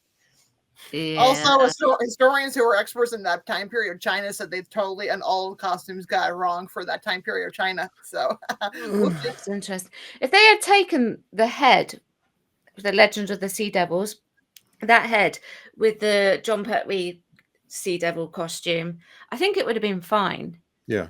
And you can see that they're trying. This is when costume designers they're too clever by half. You can see that the vest of the Geordie one seems to kind of replicate the texture of the net. Why don't we just have the net? He's wearing this little net chain for whatever reason, little locket there. They probably don't make string vests anymore. They probably can't get well, they get very wet. So that's the Sea Devils. I was disappointed. But, of course, we had the Silurians, who I was equally disappointed. I'll be honest, I've got them just behind me over there, the character options. But, when you see the original John Friedlander masks, and then you get that. That's cute. It's cute, cute, isn't it? Yeah, they look happy and cute. Going back to the Sea Devils, the masks. I remember there was one in the Doctor Who exhibition in Blackpool, And what they did, they cut it in half. So they had Oh. the two sides, and they wow. put it in a glass case. Oh my Mm. god! And that was there for years. I don't know what happened to the original. Because this is John Friedlander. I remember seeing articles from of him, and maybe even a Doctor Who weekly. Never mind monthly. But that one on the right, that looks so fantastic. The eyes, the lot. And one of the other mistakes, Rachel, was that in one of the takes you can see the eye. Did you see the eyes in this Silurian? Yeah. Yeah, you Yeah. can see his eyes Yeah. blinking. Yeah. But also, you can see the white T-shirt of the actor. Yeah, through the- yes. Sorry. Yeah, my brain's just caught up. I know exactly what you're talking about, and it's actually I've made this part of my notes. The costume malfunction, Silurians. So they've got this weird sort of like vest thing over the top now, right? And Yep. so the headpiece was kept popping out of the back Mm. Yeah. of the It's too short. actors. Yeah, that must have been really irritating. It's like obviously this is something that they had fixed between takes because it happened on the one that was sabotaging the computer, doing something at the computer, and then the leader, can't remember the leader's name, Skippers I don't know. Pictar. Pictar, yeah. That's it. Also, if you notice in It came that out of him. particular scene, that looks like a Cyberman, top of a Cyberman's gun on top of the podium. Oh yes, Yeah. yes. They it just cut does. a Cyberman's gun in half and stuck it on top there. I think they have. Yeah. That's the bit I never understood, having read The Key of Monsters and seen photographs of the Silurians. Was that bib they have on? I don't know what. I always thought it was one outfit, which, as you know, it was. But now suddenly they have this kind of skeletal bib, and I thought, Yeah. why? That makes them look stupid because the scales and the I don't know, the bump fin bits in the back. You thought, well, they're not real because this is a bib. It's just a bib they put on now and again. It just didn't work for me at all, and I was so gutted. And of course, the red light they used as if it was a Dalek speaking, that it would light when. Right. And then the original, it wasn't. It was psychokinetic power? It was Yeah, like, that's right, It's yeah. like for blasting. yeah. Yeah. And so they were undermined as well. I'm not a fan of the Silurians either, if you want me to be honest, but it's very clear when the Silurians are doing whatever it is that they're doing, which one is actually speaking. So it doesn't need to light up. Yeah. It's a In bit the different with the Daleks, Yeah. I mean, in the original, they moved sort of like this as they were speaking, Yeah. whereas Yeah, these Silurians, they Yes. just slowly move up. And their from speech was very slow. Very. Yeah. I mean, basically, I'll say this. Michelle, is your mic working? Yes. Excellent. I mean, I hope so. they have to cut a scene because speed up, for God's sake. Look at the original. Doesn't in one of the Pertwee episodes of all the 7, doesn't a Silurian burst into one of the rooms fast? I think That's it's right. Yeah. When the Where was doctor's in the lab. Yeah. Whereas in this, it would be creak, creak, door open slowly. Unbelievable. Yeah, the Maybe Silurians. it was just couldn't move in it. Maybe it was like, I can't move. Maybe. That suit. Oh, I'm sorry. Go ahead. I was just wondering, maybe if there wasn't actually enough to the plot and they were told to slow it down. Oh God, there's the actress talking. Fill in. Walk Bye. slowly. Can you imagine if it was I redone? love this with the stuffing and the foam and the stuffing from you would put like in a stuffed animal, and then also the crazy straws cut in half. Yeah, kaplunk. The kaplunk will solve the world issues here. What were you going to say, Gary? No, I was just going to say, when I was looking at the earlier picture you showed where it was the old and new side by side, every time I see a picture of this one, the original, the Silurians hold a special place in my heart because that was the very first Doctor Who story I ever saw. And I instantly fell in love with the show because of that serial. And I mean, the voices, the kind of high voices, that they had, and the dynamic between the young Silurian and the old Silurian, the kind of very subtle, battle that Malcolm Hulke was so good at. And here it just looks like kind of like a Blue Peter type of version of the Silurian, and there's no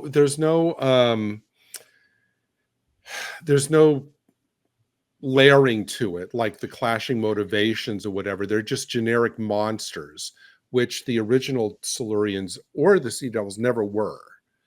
The Sea Devils were a little bit, but the Silurians, had a culture. They had conflicts among themselves. Yeah.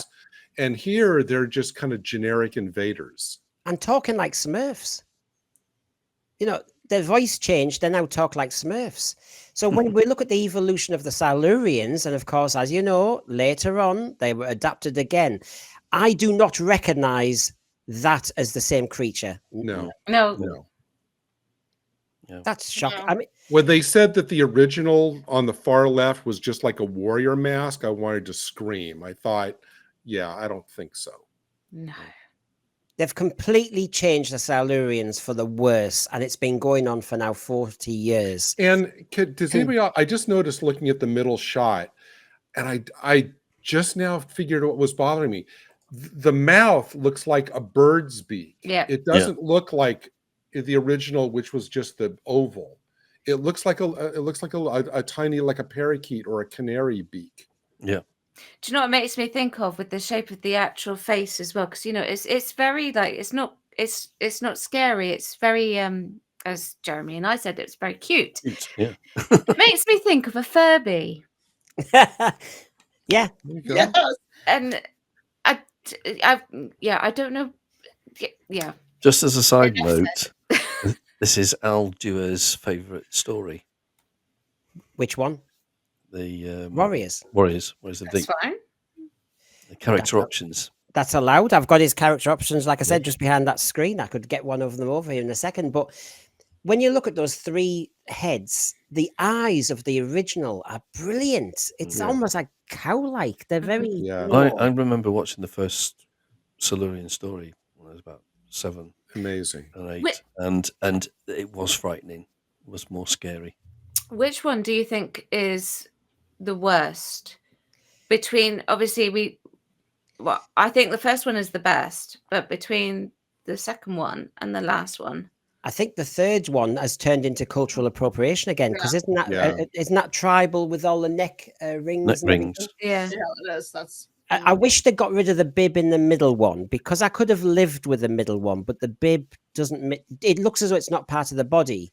Obviously, the third one, they're wearing an outfit as if we're in some sort of Star Trek episode of Klingons. Yeah. Also, the colouring of the second one, it's not green; it looks brown. Mm. Yeah. No, I really hate the last version because they completely changed it. Like if you'd given her a sort of like a different creature altogether, that would have been fine. Yeah. Yeah. You wouldn't have even noticed, I expect. God. So that was a shocker. Well, there was only one other monster in it, or he's got them behind him there, Jeremy. He's changes everything. So here we go. I'm going to ask you a quick question first, of course, as I'm wont to do. So here we go. The Myrka. Now, the question is, let me get this right. The Myrka, is it a lurker, smirker, or a jerker? What am I talking about? I'm just rhyming. I'm an English teacher. So basically, is it a classic monster? It's a lurker. Is it a smirker? You just laugh at the blooming thing. Or is it a jerker? so get your mind out the gutter, everybody. Get your Please mind explain. Please explain that third term. I don't think we can be allowed. Maybe not without this video ever getting demonetized. I was going to say, please define that third term for us.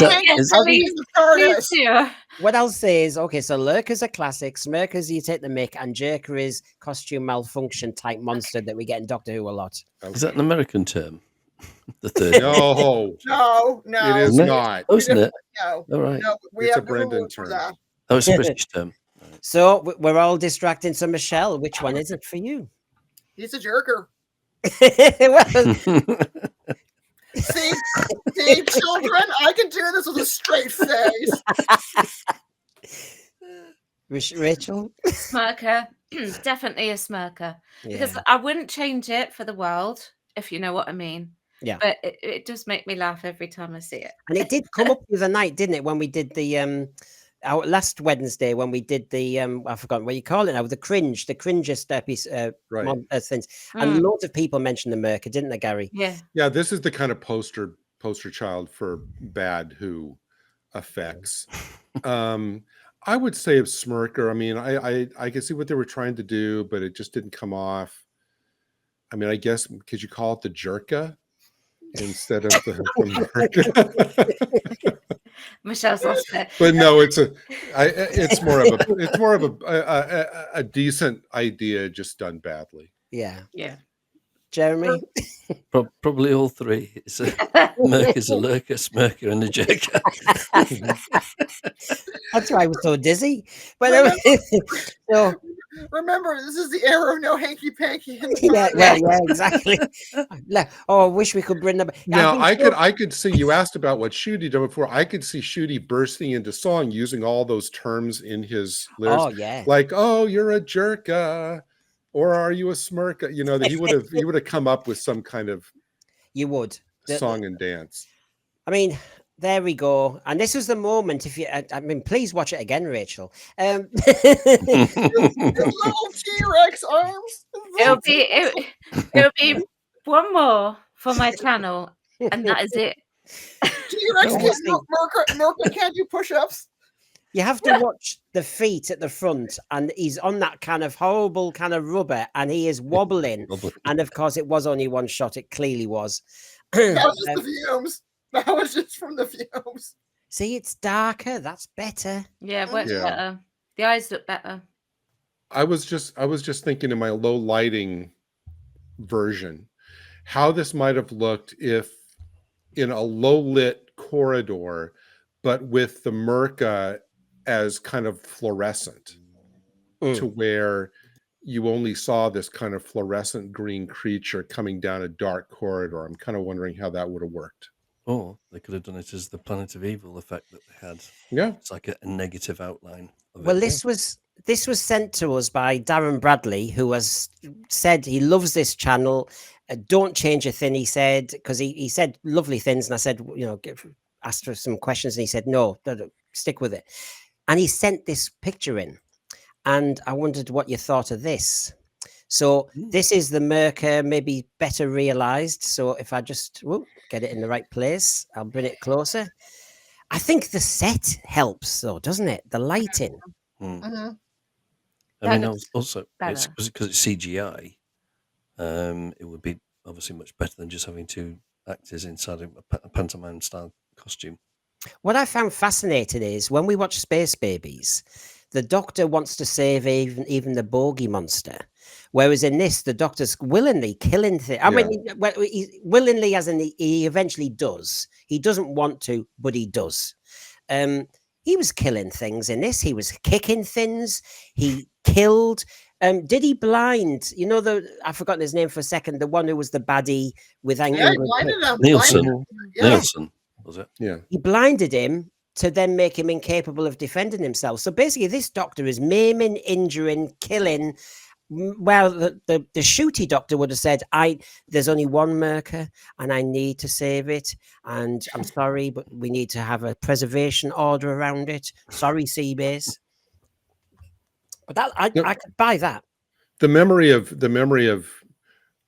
Scooby tech is still too raw for me that the shape of this kind of triggers memories of Scooby Sutek. It kind of still has that kind of doggy shape. I'm not sure about the seaweed beard. He needs a little trim there. It's healthy. I do like the fin Healthy at for the you. top though. Yeah. Yeah. Oh yeah, and the colorization is really good. Yeah, it looks Yeah. like Sea Devil. So, have we covered most of what we want to say in this story? I mean, Yeah. the moral bit was there. I could see the homage to definitely the Silurians. I could see there were certain lines that Pertwee would have delivered. You know, Johnny Byrne was giving them to Peter Davison. I love to see Peter Davison get angry. Yeah. I love to see Peter Davison get disappointed. I think this is when they were starting to deliver for him. I'm still irritated by the fact that the dynamics with the TARDIS crew slightly. It's the Turlough character and the dynamic of that. You said it so early on, Rachel, about the fact that he's cowardly and all the rest of it. I just find it.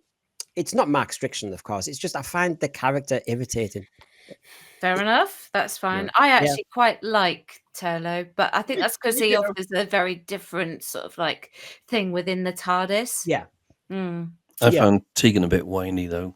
Oh, What do you think? yeah, mouth on legs. But Yeah. she's actually my favourite companion of Classic Era. Why didn't she leave? I mean, we know why contractually. Why didn't she leave really, though, narratively after this? There were so many people killed in this, but she left after Resurrection saying, too many people have died today. I need to leave now.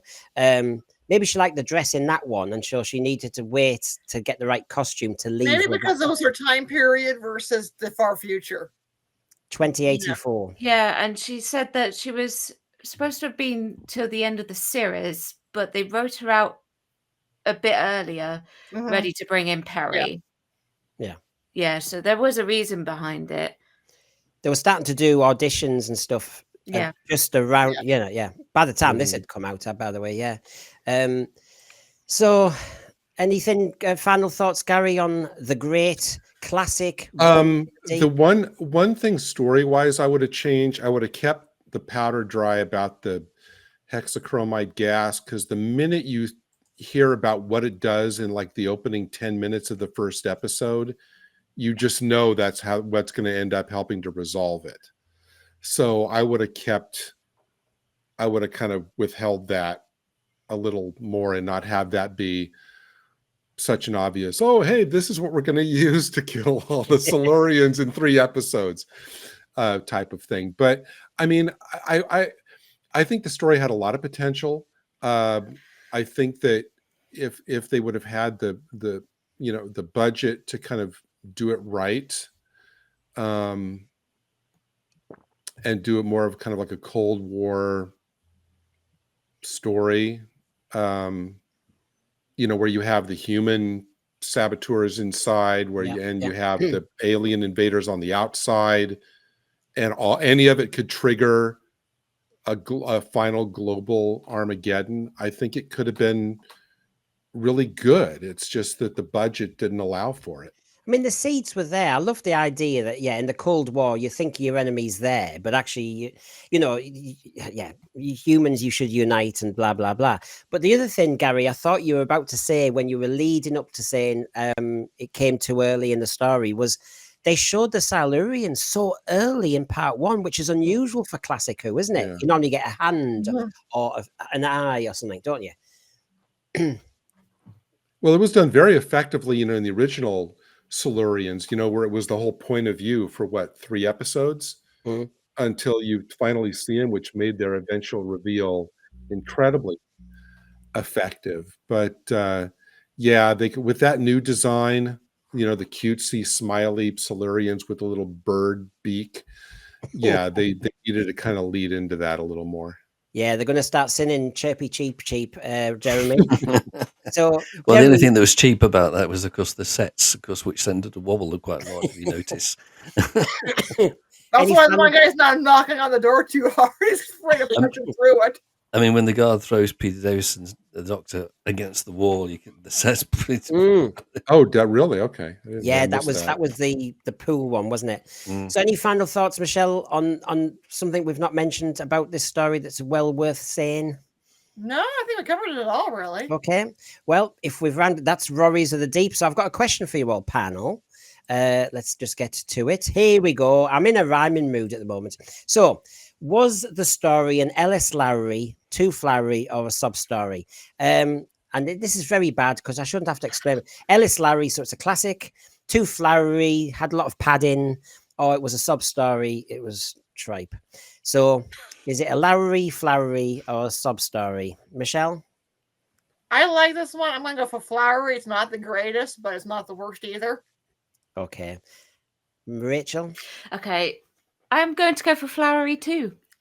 Because Michelle's right, it's not the worst. What it suffers from is pacing, and it needed more time spent on it, and it didn't get it. Do you think it's one of those that should have maybe been less episodes? Or It would have benefited from it, I think. But at the same time, you could probably have got that down into 3 if you'd actually sped it up. Yeah. what about the question, Gary? Before I ask you even this one on the screen, this was J&T and I think Ian Levine saying, let's get 2 monsters for the price of 1. But when you look at it, we were doing too much because we added the Myrka on top. Would this story have worked better if we just had the Silurians on their own or Sea Devils on their own?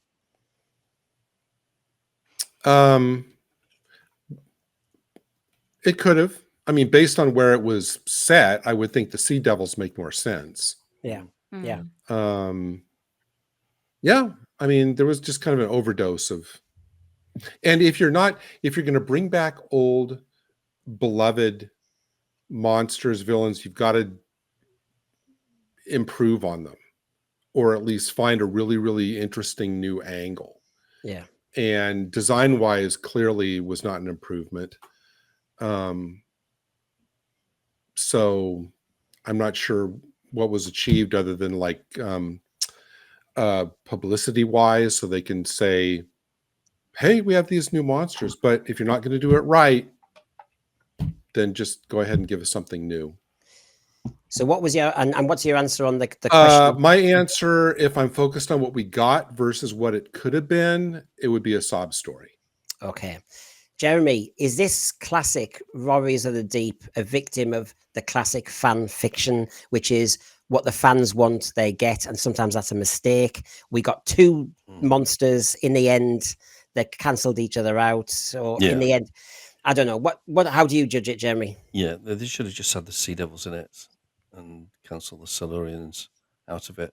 But I think it's a story that falls between 2 stools. I think it's too flowery, or it's too flowery sub story. Yeah, and it's a shame, really, because it could have been a classic if they had more time and put more money into the production of it. I had so much promise before it, episode 1, but I felt in the end we were very. I have to say, I'm seeing lots of static, and it was just going up and down. I know the joke is in Doctor Who, it's always going up and down corridors, but this one felt like we were just going up and down corridors and opening doors. It just felt a bit like that to me. Yeah. And because that first big control room, sea base room, the big set, like I said, they were all just sat in corners and then here and nudge, nudge, wink, wink, here, come here. I found that kind of problematic. So there we go. I think, in the end, I'd go for 2 flowery because it had the promise there and it didn't leave me sobbing or upset about it. It was just one of those where you think, oh, if only. So the other element, of course, of tonight's show is the best battles in Doctor Who. And my God, I have to say, when I was mentioning this to Jamie, he said, what battles in Doctor Who? And I know it's one of those. You always want a battle in Doctor Who. I mean, Star Trek's had them and all the rest of it. And Doctor Who was always a bit different. Can you spot most of what's on that shot, by the way? Uh-huh. I mean, we had Battlefield last week, good old mechanoids there. We've got actually the Night rising as well there, the flying Daleks. You've got the android from Earthshock, and you've got a flying Raston Rory robot about to disappear. I don't see the karate kick against the Myrka. Nobody thinks that's the best battle. It was the battle we never saw. So, last words. Hey, watch this. So here's the first one. I thought I'd mention this to get the 60s in, because obviously I took the references from the panel. This is one I'd love to have seen done, and I can see what Verity Lambert was trying to do. We needed a different Dalek, and this was the big battle. Of course, they were unwieldy, but, Doctor Who in those days needed something to take on the Daleks, didn't it? And so this was the battle that I kind of wished I could have seen done a little bit more. What do you reckon, Jeremy? Yeah, I mean, it was very good. I mean, for the 1960s, and obviously using photo montages intercut with some of the action, and then just they keep repeating some of the film. So yeah, it was a very good battle. It's just who thought to have a mechanoid that big? Yeah, I mean, mind you, Gary, have you noticed that when you were in Mechanus, that all the ramps were very like the Ncuti TARDIS? Maybe if RTD is listening, maybe he can make that a story point. He can bring back the mechanoids in season 8 or something. Yeah, no, I mean, this was a good battle. I mean, it's kind of hard when there's not a lot of fast mobility. Yeah. But I know the mechanoids. I know that they met each other again in the Dalek story in the TV Century. The Yeah. Dalek TV serial that was 21. running. Yeah. 21. And so they were considered like the next big thing after the Daleks, or they were supposed to be. And really, Doctor Who did need something. It was a Cyberman that came later, but they wanted a mechanical thing, didn't it? Now, Rachel, we were talking, and I think this is the one you were talking about, which is... I think it was too. I couldn't remember whether it came into... This is Doomsday, right? Yep. I couldn't remember if it was Christopher Eccleston or David Tennant. It took me ages to remember that. And the reason why I like this is, well, first of all, I always wondered what it would be like to have the Cybermen and the Daleks face off. Obviously, quite, snap, quick, whip type of comments. But for me, what is great about this entire battle is it's the Daleks and the cinematography behind it all. It just creates this atmosphere, and like you have two like army of Cybermen and Daleks that are all like detrimental to the universe in some way, shape, or form, and you just don't know how it's going to play out, and it's quite a scary battle. But yeah, it took me a while to actually think of one. But yeah, this one, the cinematography in this is great. This is why I like it. While we're on this, Rachel, can you remember the dialogue when the Cybermen meet the Daleks, and whether you thought that was a bit, or whether you thought, oh, it's camp? It was camp. It was incredibly camp, and it made me laugh. But yeah. It was like the monster version of Rose meeting Sarah Jane. It was like, let's have a kind of... It did make me laugh, I must admit. But what it eventually leads to is obviously Rose being taken off, isn't it? So I've got that right as right episode, isn't it? Yes. The thing is, when you get some of these battles in Doctor Who, maybe it's the same in Star Wars and that, you get lasers and laser bolts going off in all directions, and these are two of the greatest lethal monsters in the Doctor Who universe, and they keep missing each other. It's always fascinating. They do. So when they were brought together, I thought that was a really, really good idea, and it just shows what money can do with these characters. I mean, the Cybermen design isn't the best, but at the same time, you know what? It works for this episode. I don't think we'll ever see it again, but it definitely worked for this episode, and it was about time we had that answered.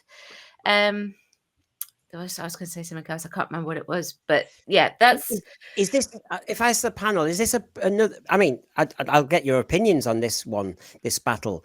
We had the Sea Devils and the Silurians, and we think that was fan fiction too far. Is this fan fiction too far? What they did in this one, or did you enjoy it? I'm going to go fan fiction too far, because sometimes I think Modern Who can be a little bit too much of a spectacle. And we've had the Daleks and Cybermen together, and it didn't really work well. Gary? I enjoyed it. You know what this reminded me of, and I'm trying to think. There were two back in the 90s, early 90s. There were two issues of Doctor Who magazine where if you put the covers together, it made one big thing, and it was the Daleks and the Cybermen. I think it might have been 180 and 181 were the issues with this really beautiful painted.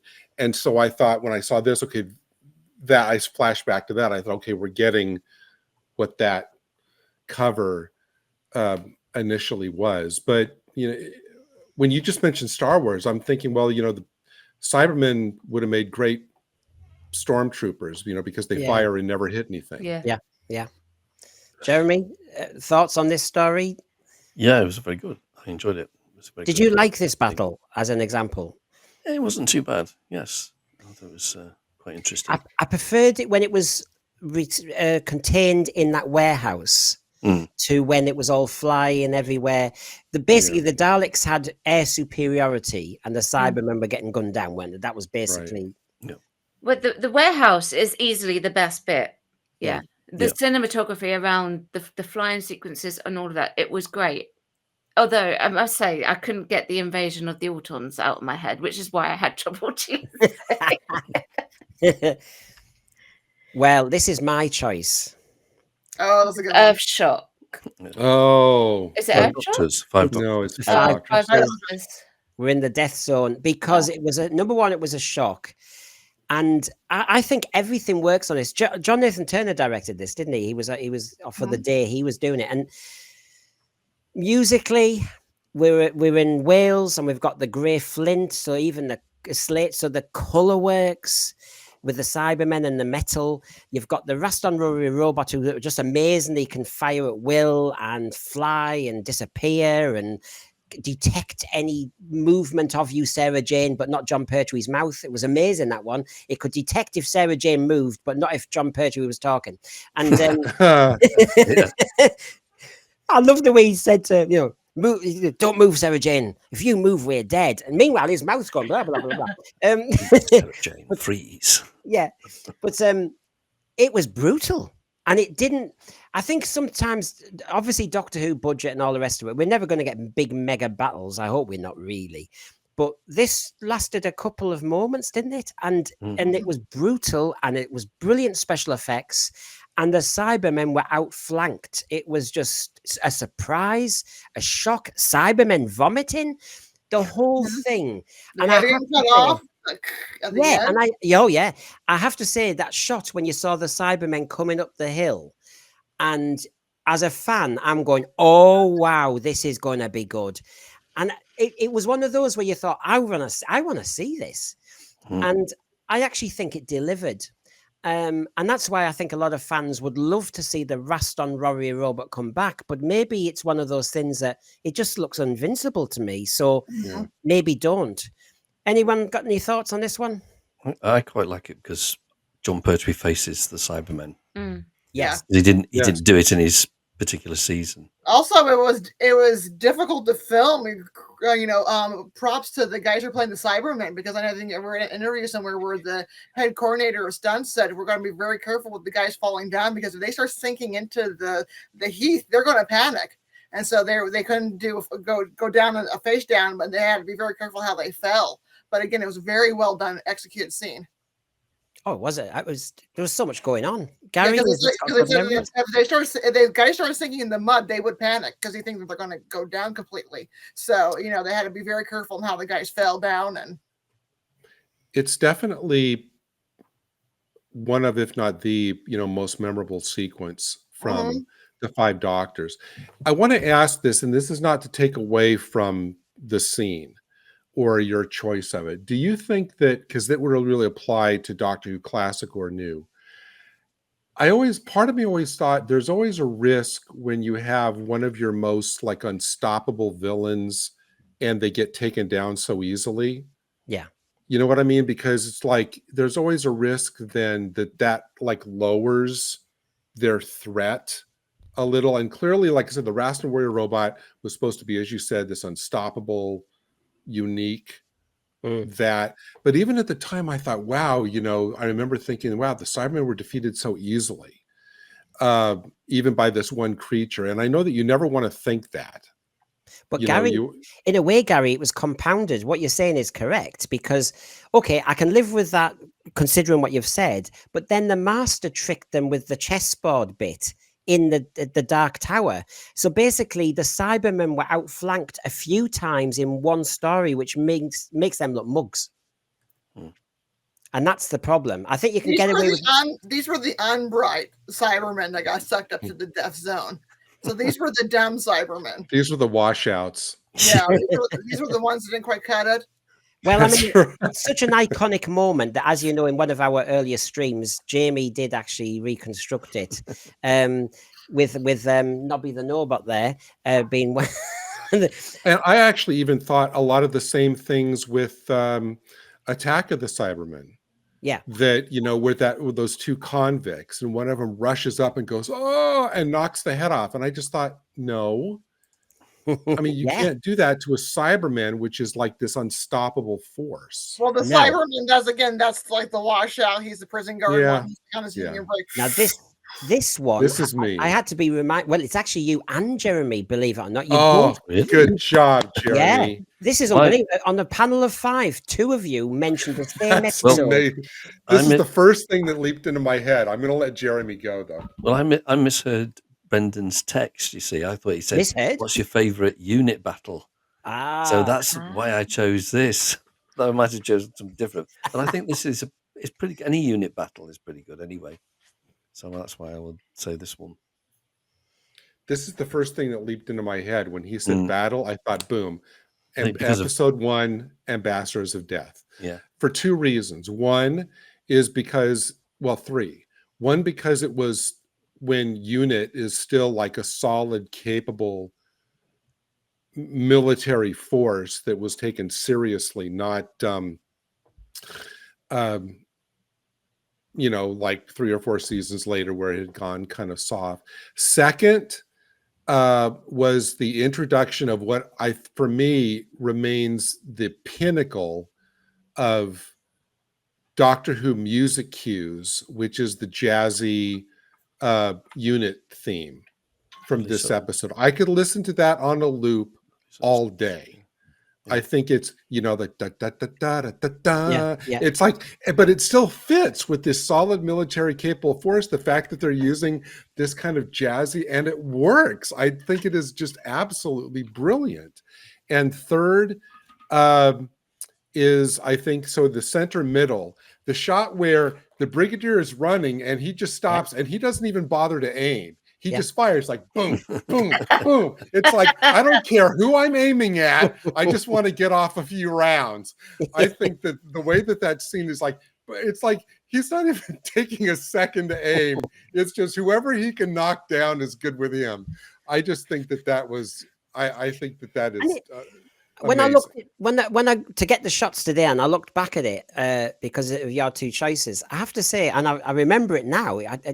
It goes on for about 3 minutes. It's actually it's a proper sequence. It was like Doctor Who meets a Sweeney because it was quite gritty, very realistic. And actually, the Brigadier comes out of it, as you said, brilliantly. He leads.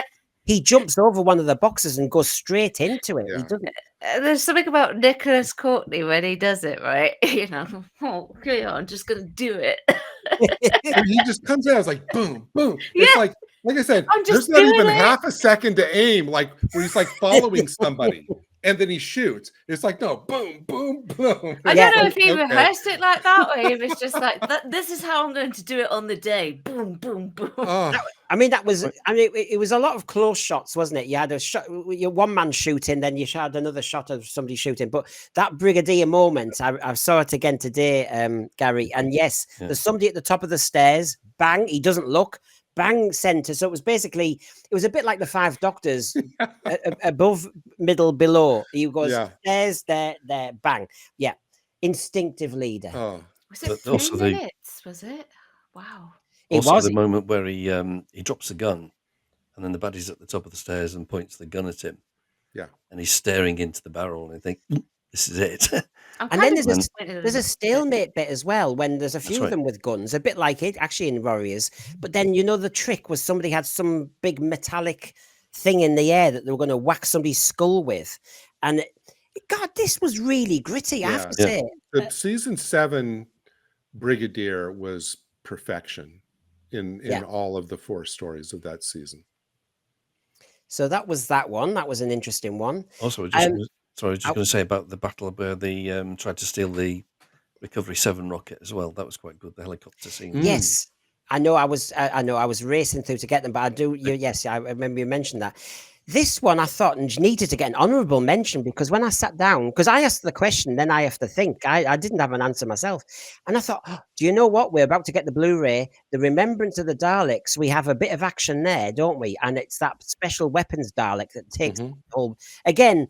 They all seem to miss each other, but that special weapons Dalek tends to know what he's aiming at. But we've had a few Dalek wars, haven't we? In a few now. Revelation, we had a little bit. But I think this was all right. Again, the Daleks miss a lot, then they hit. But I thought that should get an honourable mention. And you could argue that Civil War. The final end, as yes, Patrick Troughton called it. And then, Michelle, I've saved yours because, again, like Jeremy said, he thinks he misheard, but you may not have misheard. You may have thought, I want to go for something much more personal. I did. I kind of misheard, but yeah, because but also what I think sometimes I was thinking like, the scene where, Words of Deep, where he's fighting individually. And sometimes I prefer the more intimate fighting scenes because you really get to see the character. Yeah. I can buy into it because I checked my text for a second. I thought, well, no, it's a battle. It could be a battle of minds. It could be Brain of Morbius. It could be a battle of lots of things, can't it? But we all remember this. I'll have a sandwich while I'm fighting you. And because it's the doctors too. You can never be too cool than eating a sandwich during a fight. That's right. Only John Page. That's correct. Oh, it's classic. This is good. I'm disappointed I didn't think of this one actually, because this one was also my favorite master story that I put forward. Yes. Yeah. So I'm disappointed in myself. You've missed it. I did all surprise you late last night. I thought, bang, me. And all I'm thinking is Autons. Yes, emergency SOS text. Anyway, thank you, Gan. Obviously, our next show as a panel. We've got the Malcolm Hulk biographer, and we can go into Sea Devils, cave monsters, politics in Doctor Who. We can talk about present day. So join us for that one. As you know, I'll be doing a saloon this week as well. Lots to talk about. I've got the Doctor Who Detox Hour, where the Aussies and the Canadians will all join me. So please join us for that. That's been a tasty one tonight. So thank you, Jeremy, Gary, Rachel, Michelle. I've had a damn good laugh tonight. Yes. Subscribe. Yeah, subscribe. I need to get to 1,000. I want to be a millennial. Come on. Bye.